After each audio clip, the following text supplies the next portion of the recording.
Good afternoon and good lunchtime to everybody. Welcome to this lunch session for the official launch of the Global Pandemic Monitoring Board's 2024 report, The Changing Face of Pandemic Risk, Adapt, Protect, and Connect. My name is Gabriel Leung. I'm a director of the Institute of Philanthropy and the executive director of the Hong Kong Jockey Club Charities Trust. I'm an ID epidemiologist by trade, and I suppose that is the reason why I've been asked to moderate and chair this lunch session for the official report launch. Let me just really get right into the program because we have a very tight schedule. The program is going to be structured in three parts. We're going to start with part one, where we have the Director General of the WHO, Dr. Tedros, is here, and we have our representative from the World Bank, Monique Vleda, as well as our two co-chairs. So they are going to be our first panel. They will give the opening remarks and set the scene, and then we invite our next panel in our second part, with 4 GPMB board members. They will highlight different drivers of pandemic risk, explain the reasoning behind the 2024 report, and then we move on to the third part, where we have a concluding panel with our co-chairs, and also Ilona Kickbush giving the actionable policy changes the board is calling for through this report. So without further ado, please may I now invite our first panel. So the Director General of the WHO, Dr. Tedros, please take your seat on stage. We have our co-chairs, Her Excellency, President Kolinda Grabar-Kitarovic from Croatia. We have the head of the Global Health, Nutrition and Population Department of the World Bank Group, Monique Vleda.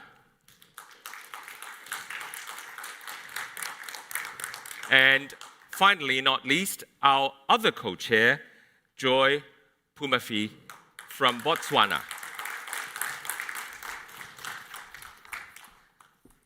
So my job really is very easy because they're going to do the talking and I'm going to keep the time.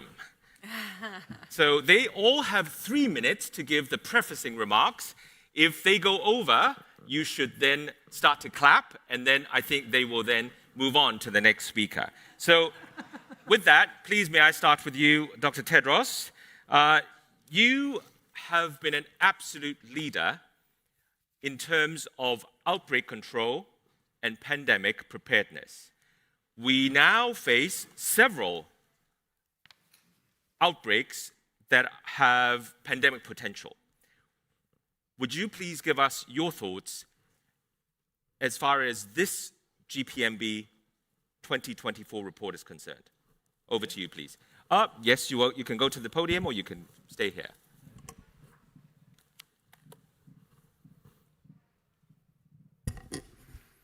Thank you, moderator. Thank you, Gabriel.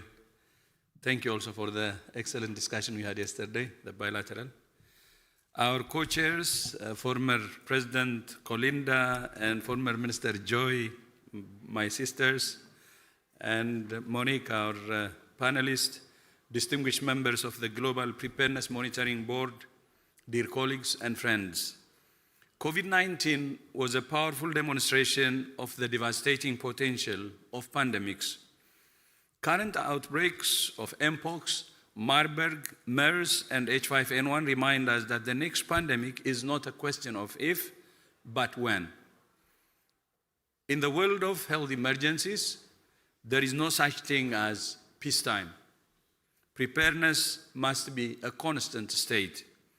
That's why WHO and the World Bank founded the Global Preparedness Monitoring Board in 2018.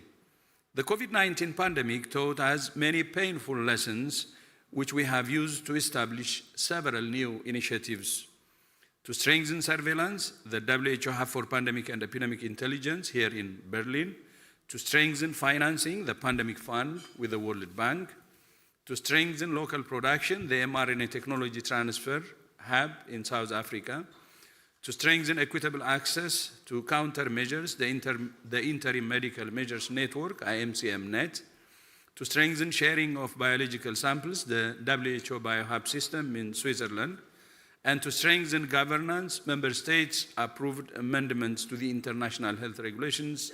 And the biggest remaining piece of the puzzle, as you know, is the WHO Pandemic Agreement.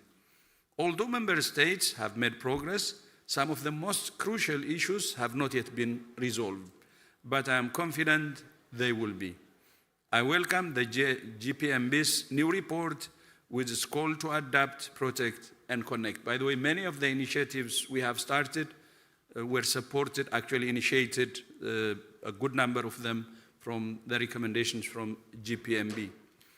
The report highlights many of the key components that the pandemic agreement is designed to address: a One Health approach, equitable access to medical countermeasures, research and development, and most importantly and most relevant for this World Summit, trust. The global response to the COVID-19 pandemic was undermined by the lack of a coherent and coordinated approach based on equity and solidarity. We can only face shared threats with a shared response. My thanks once again to our co-chairs, Colinda and Joy, and to all members of the GPMB for dedicating your time, expertise to this very timely and important analysis. As always, we will take your recommendations very seriously. I urge all countries and partners to read it and act on it and to adapt, protect, and connect. I thank you, and back to you, Chair. Thank you very much, Dr. Tedros. You have done an example that everybody would be happy to follow. Now over to the co-convening organization, the World Bank, with Monique Vledder, please. Thank you very much, ladies and gentlemen. Good afternoon. And welcome to the launch of the Global Preparedness Monitoring Board 2024 report. As we gather here today, we are reminded of the profound impact that pandemics have on our world. No country, regardless of its wealth or development, is immune to the devastating effects of infectious disease, shocks, and crises. The COVID-19 pandemic has taught us many lessons, and it is imperative that we apply these lessons to better prepare for future health crises. As Dr. Tedros already said, the next pandemic is not a question of if, but a question of when. And these risks are exacerbated by climate change, by migration, and antimicrobial resistance. Yet pandemic preparedness continues to suffer from chronic underinvestment. At the same time, we need to recognize that equity is the cross-cutting factor that makes or breaks pandemic preparedness and response. Inequity creates the ideal conditions for new outbreaks to arise, amplify spread, and concentrate impact on those least able to bear it. Collective responses are the bedrock of effective pandemic preparedness and response. This is why we are scaling up our support significantly, mobilizing World Bank Group financing, as well as working closely with WHO and the Pandemic Fund to support countries and their leadership. We are offering countries new ways to respond to emergencies and prevent and prepare for outbreaks. We are making it easier for governments to access new financing faster and move resources around with more flexibility. In addition, we are supporting countries to access long-term, affordable financing to help them make changes that reduce future financial risk, including those from climate change and health crisis. Our investments are aimed at integrating PPR and public health agenda within our efforts to build resilient and capable health systems that can withstand the pressure of future pandemics and ensure that we continue advancing towards universal health coverage. No one-size-fits-all. The next pandemic will be different from the last. Our responses must take into account changing local, national, and global context and design preparedness with a focus on adaptability. We are committed to engaging in policy dialogue that are specific to the needs and vulnerabilities of countries and communities. And this goes also beyond the health system, as we are supporting multi-sectoral collaboration, including on comprehensive One Health approaches with our colleagues from agriculture and water. And these are not just words. We are monitoring closely to ensure we deliver on this ambition. In fact, our new corporate scorecard at the World Bank will track the number of countries benefiting from strengthened capacity to prevent, detect, and respond to health emergencies as one of our core priorities for the institution.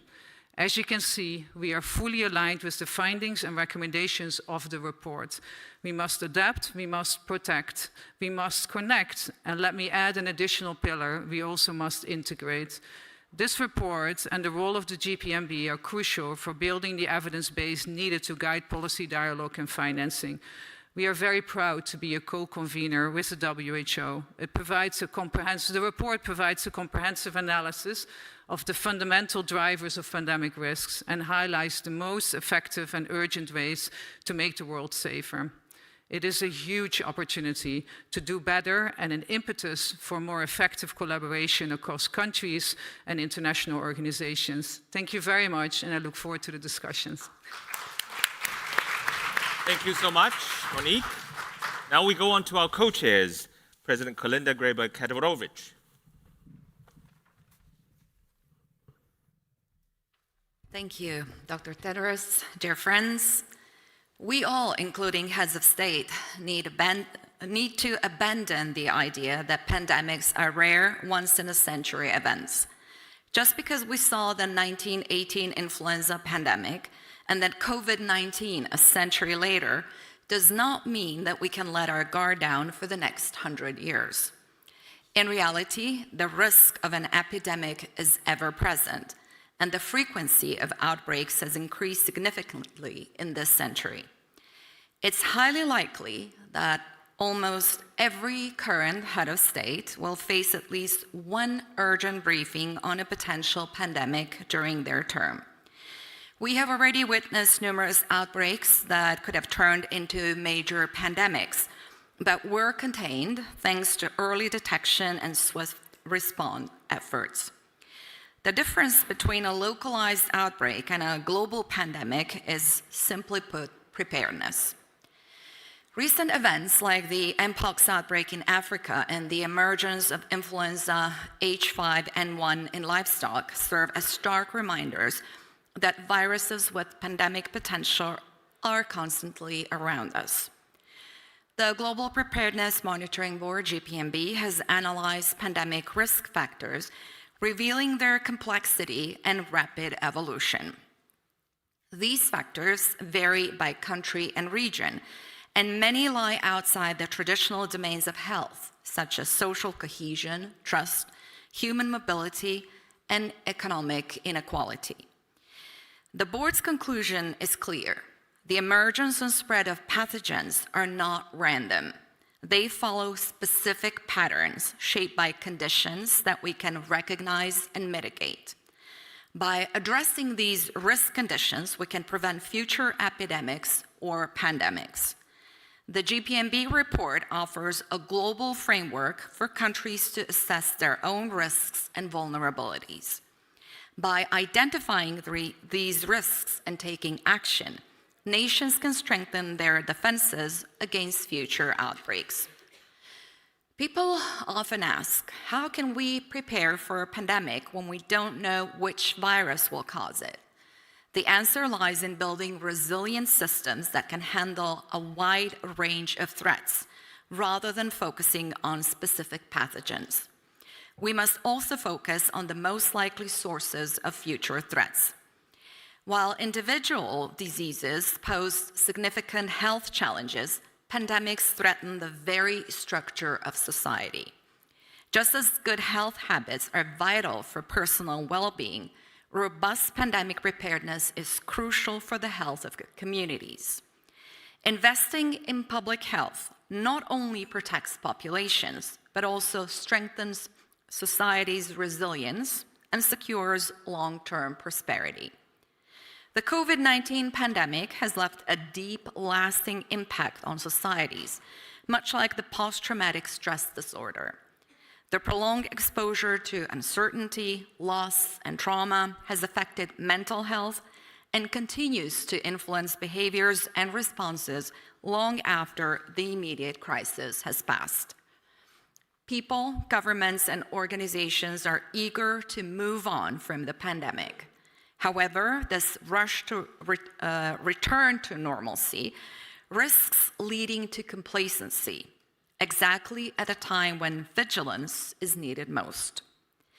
We are once again entering the phase of neglect in the typical panic and neglect cycle that follows major crises. If we want to avoid being caught off guard by the next pandemic, we must confront the ongoing threat head-on, acknowledge our vulnerabilities, and prepare for a safer future. Thank you. Thank you very, very much, Your Excellency. And last but not least, our other co-chair, Madam Joy Pumafi from Botswana. Thank you, Gabriel, and due respect to our Director General and to President Kolinda, and to members of the board, colleagues and friends. I would like to just address two short questions as a follow-up to President Kolinda's expose about what our report is focusing on. Focusing on what are the two key factors, amongst everything that she has kept at, that we need to focus on in order to be prepared.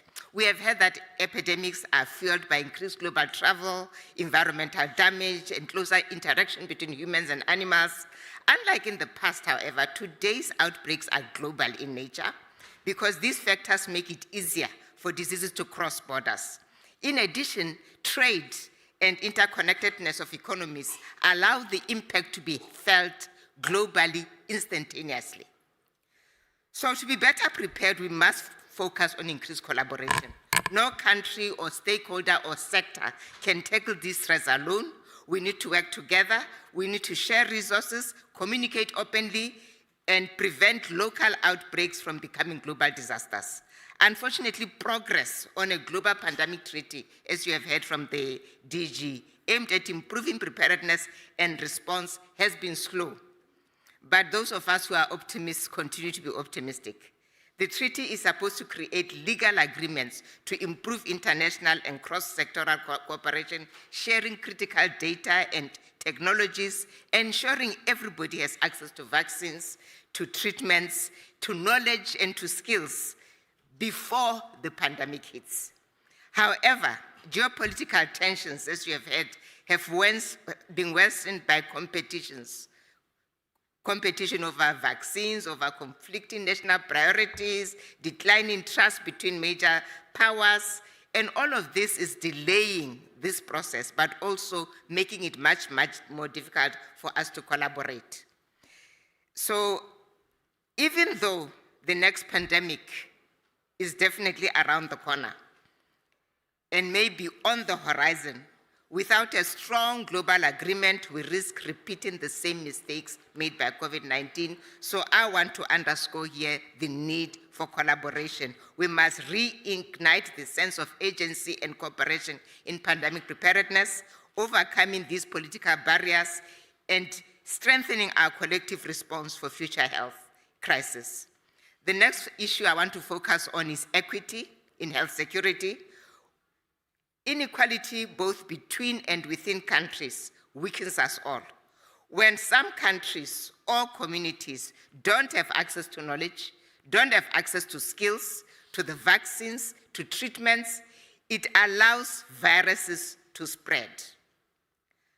So we really need to learn from COVID-19 that we control pandemics much faster until everyone else is safe. That is the DG's mantra. Wealth alone cannot protect rich countries. just as knowledge alone cannot protect those who have the knowledge. Inequality within countries and between countries and stakeholders fuels vulnerability. Gender inequality is equally important. Women, especially those who are frontline workers, are often more vulnerable during health crises, and their loss weakens healthcare systems even further. Economic and social inequity makes it harder for groups to follow public health measures, particularly the vulnerable communities, leading to uncontrolled spread, new variants, and continued waves of infection, as we are seeing now with the smaller outbreaks of mpox, and we are hoping the more controlled outbreak of Marburg fever that is happening now in Rwanda. So inequality erodes trusts, both within and between countries and stakeholders. If we want a safer world, we must have equity, we must have trust, we must have collaboration.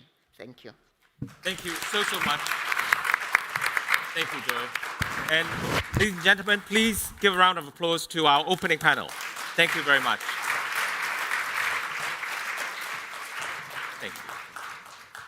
Now, let's have our second panel join us. First, Sir Mark Lowcock, former head of UN OCHA and former permanent secretary of the Department of International Development in the UK government. And next, we have Dr. Victor Dow, president of the US National Academy of Medicine and vice chair of the US National Research Council. Followed by Professor Ilona Kickbush, founder and chair of the Global Health Center at the Graduate Institute of International and Development Studies in Geneva. And last but not least, Dr. Chris Elias, president of Global Development at the Bill and Melinda Gates Foundation.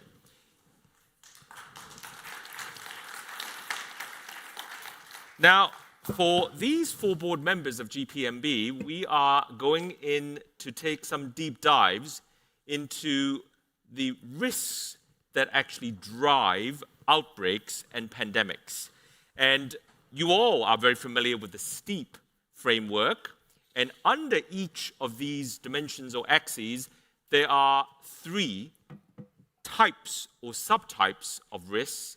And what I'm going to do is to call on each of them in turn to discuss some of those that are particularly relevant today or have emerged as new or novel risk categories. So first, we go to Mark.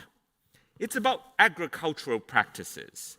The report that you guys have all put together show that 3/4 of emerging or emergent diseases are zoonotic in origin. Like, we have cattle, H5N1 in the US right now. We have mpox and a more spreadable or transmissible clade 1b. So we know the interfaces between humans, animals, and the environment is changing very fast and facilitates spillover. What is needed to reduce this increasing risk, this crescendo, Mark? Okay, Gabrielle, thank you very much. So I'll say a word about agriculture, and then at the end, I'll just touch on climate change, which is a reinforcer of the agriculture risks. If we start with agriculture, it's valuable to distinguish between large-scale farming and smaller-scale backyard or subsistence farming. On the large-scale set of issues, and of course, the demand for more and more food around the planet to meet a growing population is responded to primarily by an expansion of large-scale agriculture. The risks are particularly acute when it comes to livestock and animals. In particular, if there are large numbers of animals raised in one place, which are then traded around the world, the risks of disease emergence and new diseases spread. And the recent H5N1 outbreak in cattle illustrates exactly that risk. It also shows how an outbreak on a big farm or in a livestock market puts humans, people, at risk of infection. And of course, when viruses spread, whether it's among animals or among people, they're liable to mutate and evolve, which then reinforces the risk of faster spread from person to person. If we want to reduce that risk, we need regulations that effectively cross public health, animal health, and the food production sectors with a common focus on preventing disease emergence and protecting against it. Small-scale or backyard farming is different, and it needs a special response. Many of us are familiar with, for example, H5N1 transmission in Southeast Asia, commonly in communities where people keep a lot of chickens. Now, when you have an outbreak like that, the response typically involves the need to cull the whole of the flock. And if the smallholder growing those chickens think there'll be no compensation or there are no good health services, the incentives they face to do the things which are necessary are too weak. So countries need to make sure they have social protection systems and compensation systems to help deal adequately with that risk. We talk a lot in the GPMB about the need for a One Health approach, and what that's about is linking human, animal, and environmental health and all the risks that come together, which I've just illustrated in the examples I've given. Those risk areas are particularly found where we have new hotspots, where there's high levels of interaction between humans, animals, and environmental stresses. And we need better tools to identify those hotspots and understand the risks involved. The entry point for many countries, actually, is improvements to their animal health system and their food safety services. Lastly, climate change, which is an amplifier of all these risks. Warmer temperatures clearly are expanding the range of mosquitoes that carry diseases like dengue and Zika. Non-tropical countries, as we've seen recently in southern Europe, are now starting to see the first outbreaks in living memory of diseases like dengue and chikungunya in that region of southern Europe. So the tools we need to address disease emergence are early detection, strong primary health care, and overcoming the barriers to access to medical countermeasures. But fundamentally, and this is a point that Joy emphasized both at the beginning and at the end of her presentation, fundamentally, all of this has to be underpinned by strong international cooperation. Thank you very much, Mark. Now we move on to Victor. Victor, you are president of the world's premier scientific community for biosciences. And as a clinician scientist yourself, you know that really medical science has come a long, long way. So some people now say, look, okay, so what if we have a new virus, new outbreak, even new pandemic? Because look at COVID, we got a vaccine within 100 to 200 days. So what's the problem? First of all, thank you, Gabriel, and what a great honor it is to serve on the GPMB. So the reality is that every country, rich or poor, face vulnerabilities when it comes to pandemics. Science certainly, as you said, made great progress. As you mentioned, for example, the rapid development of vaccine, mRNA vaccine for COVID. But I think we're foolish to think that this is the only solution, that science alone will protect us, and that we have systems, unless we have systems in place, and that result in vaccine being used effectively, as is all the other advancements, if you will. So let me list the positives.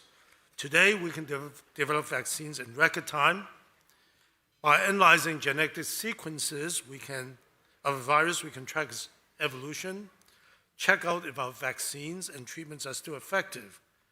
We can create rapid diagnostic tests and that people can use at home, and also use sophisticated modeling to plan different responses. But these technologies are the means to a faster, more efficient pandemic response. They allow for better surveillance, better care, and quicker development of medical countermeasures. But all these innovations are useless if people don't trust them. That's the whole point about this whole report.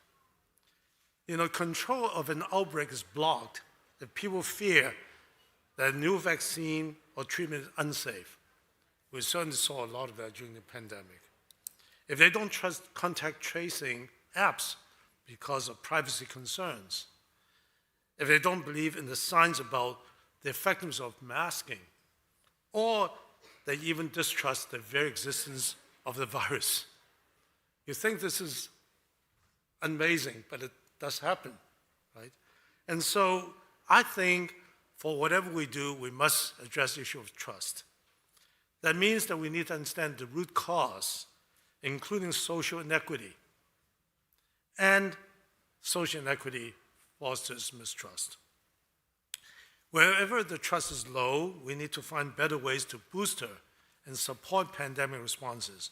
For example, by drawing upon people they can trust, local leaders, community voices, or frontline workers who know their communities.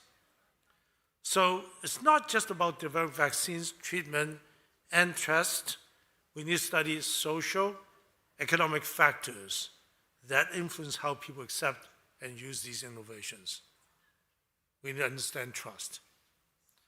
So I would say that we all know this. If you look at during COVID-19, the unusual access to vaccine was very, very obvious. As you all know, in low-income countries, less than 10% of people had received even one dose of vaccine by the end of 2021. Even at a time that many wealthy countries like mine were effectively oversupplied. You know, this kind of inequality really damages trust, and we shouldn't allow this to happen. So building trust begins have to happen way before pandemic begins. You have to create the reservoir of goodwill, of trust that can be relied upon when a crisis takes place. And so during a pandemic, we need much better communication that listens more, addresses people's fears and questions real time. In the end, trust and equity, as Joy has highlighted, and collaboration are just as important as technology, science, in ensuring a strong pandemic response. Thank you, Victor. Underlying really the whole essence and the thread of the report, and indeed of the World Health Summit this year. Ilona, you personify global health, but in your long and distinguished career in global health, I remember chatting with you not so long ago, and you worry about misinformation, misunderstanding, which undermines trust. With social media, these things can go exponential quite quickly. What does GPMB think about this emerging new risk, and what should we do about it? Thank you, Gabriel, and thank you for the compliment.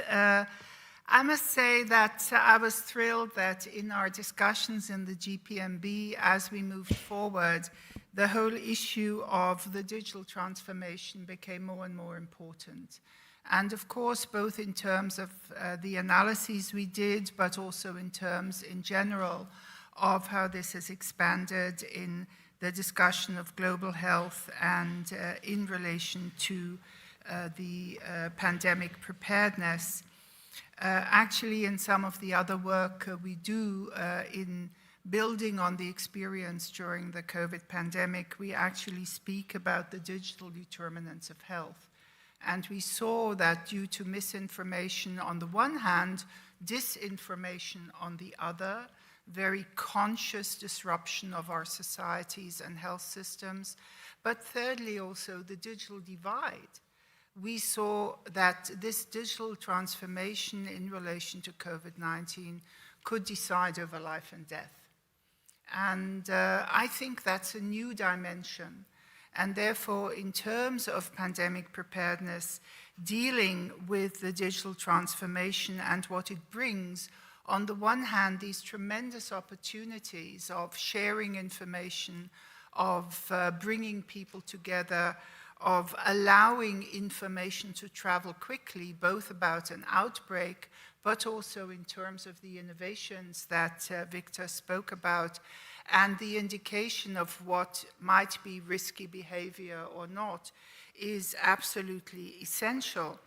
And at the same time, since we experienced for the first time the disruption of our physical social connectedness during COVID in many countries, the digital social connectedness, of course, gained another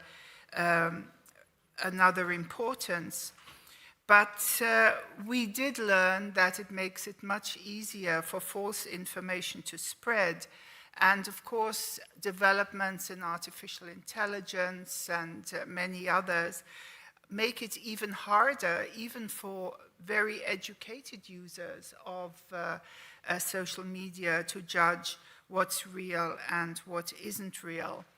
Sometimes, perhaps the older of us say, why don't we shut the whole thing down during a pandemic? But we've had some examples of that, and it doesn't work either. It isn't the solution. And therefore, preparedness is the answer, and that preparedness means distinct strategies to deal with the information ecosystem. As you know, at the level of the UN, we now also have a global compact in relation to the digital transformation. And we need to have serious discussions around the governance of this ecosystem and relate to the technology companies that are involved in this in a range of different ways. WHO has engaged very positively during the pandemic with many of the companies so that reliable WHO-certified information comes up on top.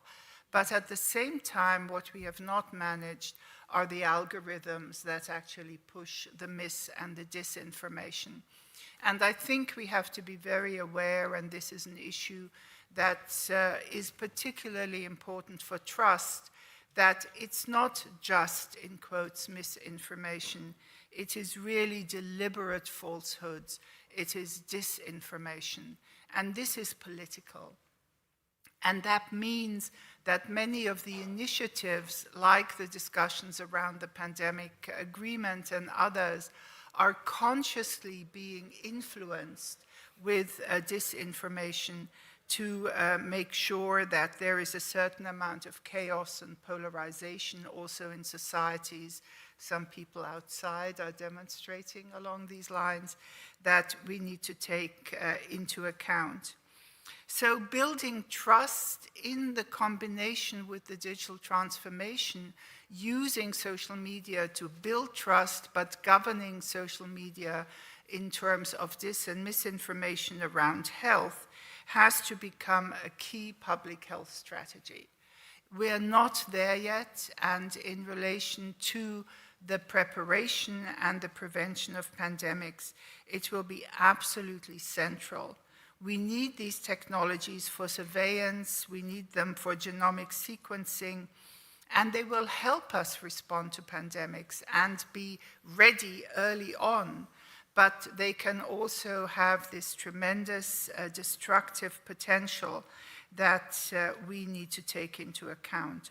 Of course, we speak of transparency, we speak of open science, we speak of involving citizens, but as always, in many of these things, we need governance, and that is the call from the GPMB. Thank you. Thank you, Ilona. And finally, moving on to you, Chris. Another relatively recent crescendo in risks posed by global movement on migration of people, animals, goods. How does that all affect outbreak occurrence, and what should we do about it as both a risk, a cause, but also a consequence of pandemics? Over to you, Chris. Thanks, Gabriel. And thanks, everyone, for being here today. I think, the GPMB really looked at some of these risk drivers, and we can't do a deep dive in a few minutes each, so do read the report. There's a lot of good depth there. But we really looked at some of the key risk drivers: agriculture, which Mark talked about, trust, misinformation. Another is global mobility. If you think about it, many of you came here from very far away. Human mobility today, through trade, travel, immigration, or refugees who are fleeing conflict or climate disasters, plays a very important role in spreading diseases. Because when people move, the pathogens move with them. And that can bring novel or re-emerging diseases into populations that don't have any prior immunity. Take just one example in our interconnected world. During the COVID outbreak, pandemic, these disease spread and new variants spread incredibly quickly. If you take the example of the Omicron variant, which was initially identified in South Africa and reported promptly in late November of 2021, within 3 weeks, by the middle of December, it had spread to over 70 countries. And that was in the middle of a pandemic where we were reducing the amount of movement. These pathogens move very, very quickly. But, to Ilona's point, we have to actually look at the upside of all that interconnectedness in trade and travel. And some countries, as we've seen with the Ebola outbreaks historically and others, have overreacted based on poor information and shut down trade and travel, not without good evidence of the efficacy of that. Because the reality is the movement of humans or animals, as Mark highlighted, is essential to our food supply, is essential to our economies.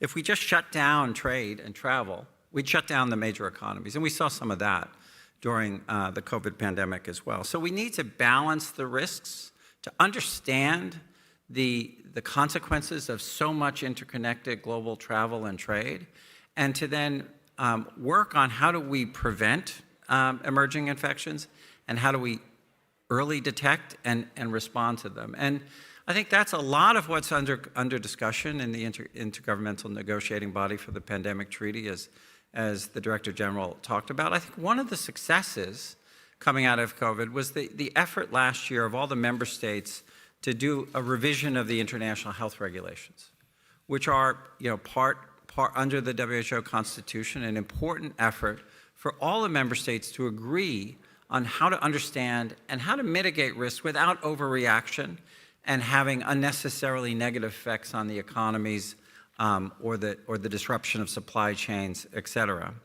So when all the countries came together last year to agree to a modification of the international health regulation, I think it was our first success in building a stronger governance framework to prepare us for the future. And I think the conclusion, hopefully the successful conclusion of the pandemic treaty will bring us that next important success coming out of learning from the COVID pandemic.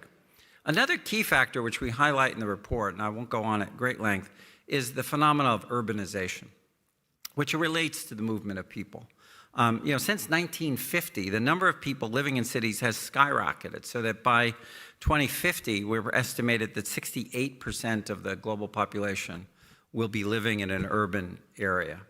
And cities have higher population density, they have frequent commuting, they create ideal conditions for the rapid spread of disease. Cities also host large gatherings like the World Health Summit here in Berlin, further increasing the chances of disease spread. We come together for very good reasons, both online but often in person.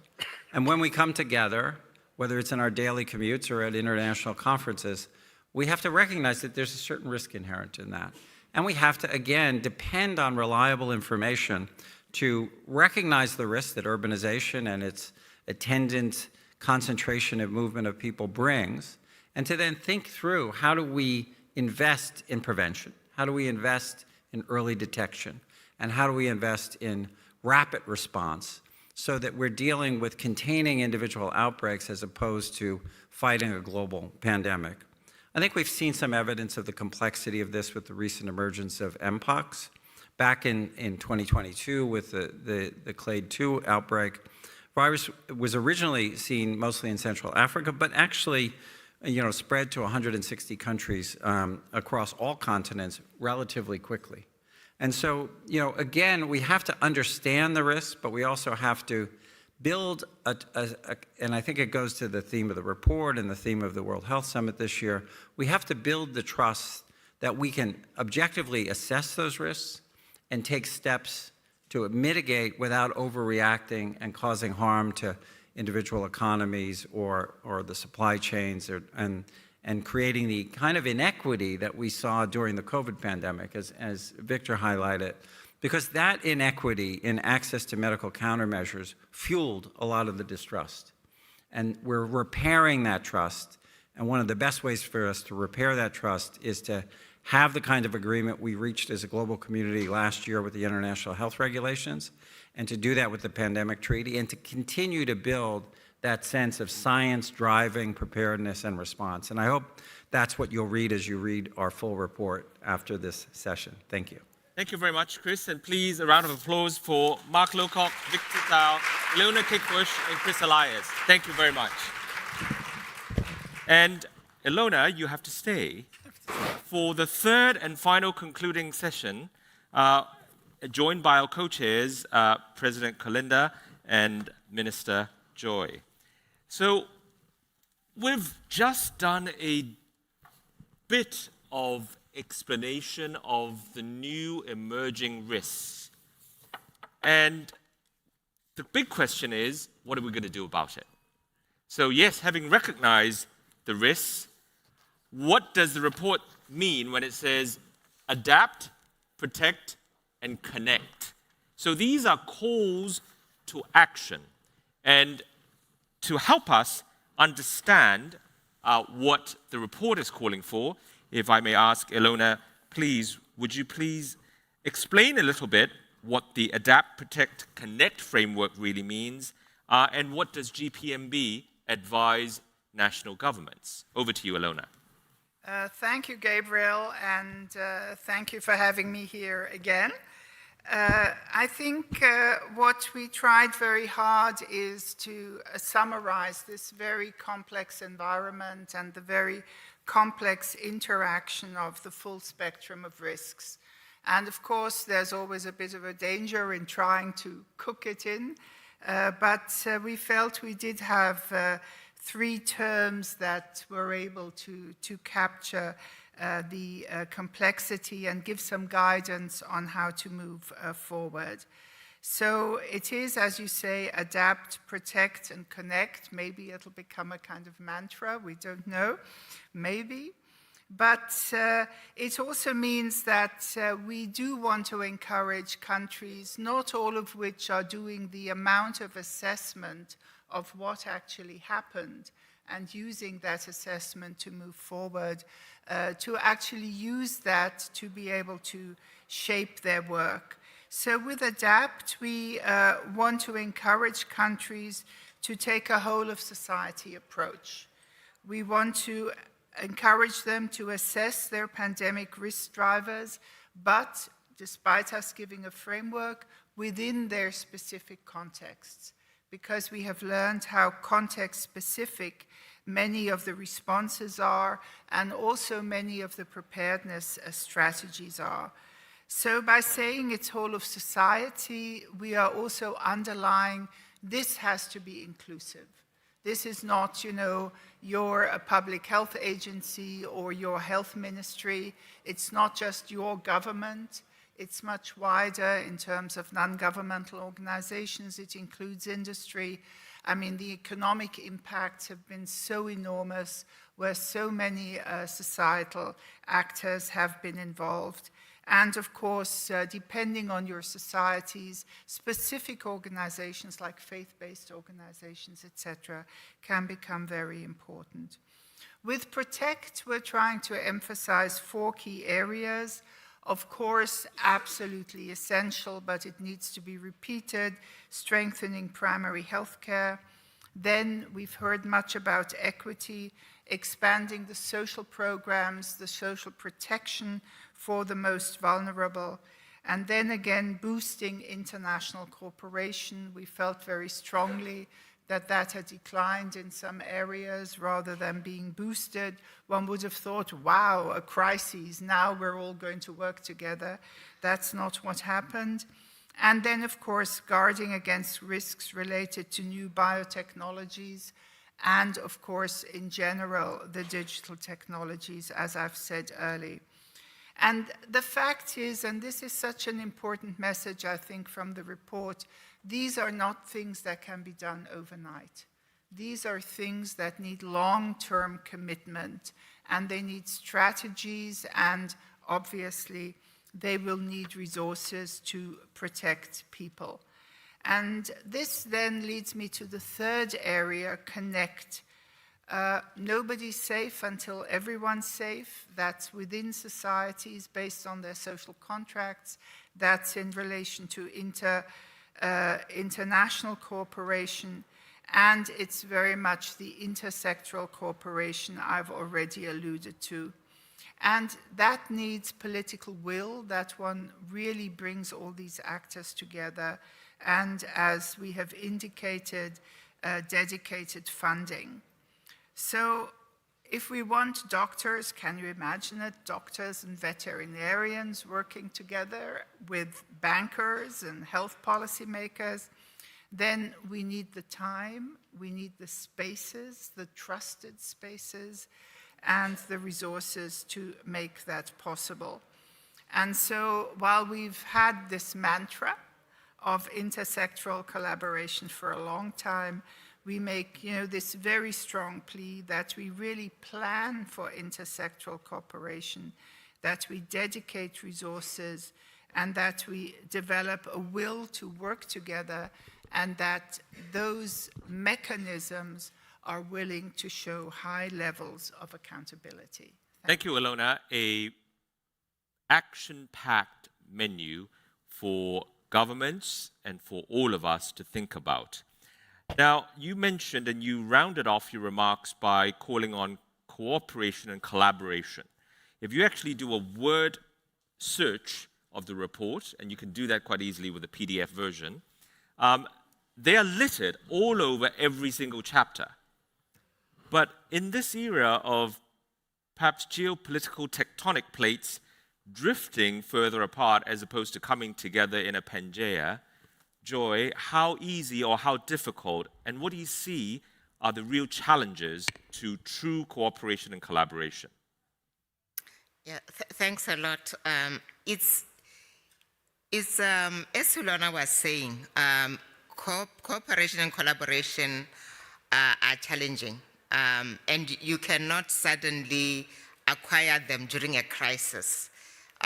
In fact, they are most difficult to find in a crisis. So you have to build that behavior of collaboration and cooperation over time and have that relationship reinforced by the systems and the way in which you behave in advance. So we have to foster that collaboration now. We have to build the capacities. We have to make sure that everybody right now understands their risks. That is why our first recommendation is adapt. Let's adapt to this environment now. And let us understand, first of all, where are the risks? So that is the first thing that we have to do in collaborating and in cooperating. Then we have to protect. How do we protect? We strengthen our systems so that we can be able to manage these risks. And we strengthen them cooperatively. We work together in order to do this. So frameworks like the international health regulations help to establish the rules for this cooperation. How are we going to cooperate? And this, we hope, will be reinforced by the pandemic agreement. But we also need to appreciate that when people really come to grips with the pandemic, like we have the mpox now, and the pandemic, an epidemic, sorry, it's not a pandemic, an epidemic, helps us to come together and to innovate solutions. We use this opportunity when we are innovating to actually integrate this into our systems. We integrate it into the way that we are developing new technologies, and we also integrate into our financial mechanisms. But we also improve accessibility and equity.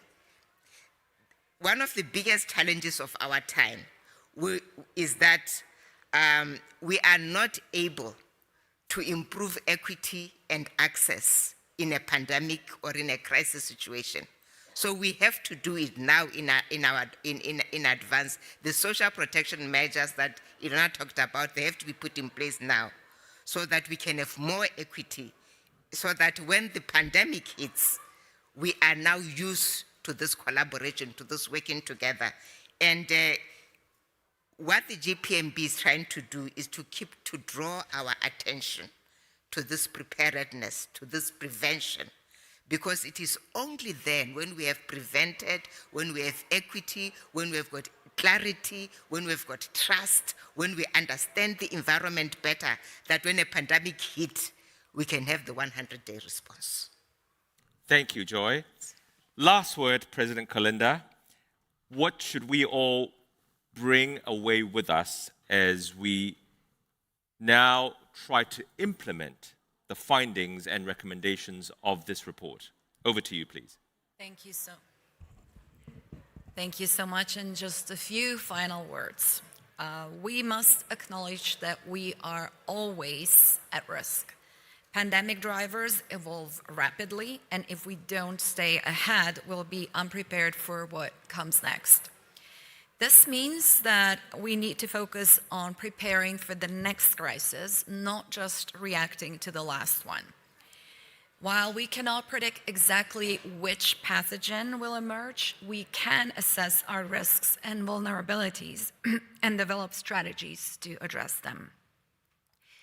Pandemics bring fear and uncertainty, and being unprepared only highlights that fear.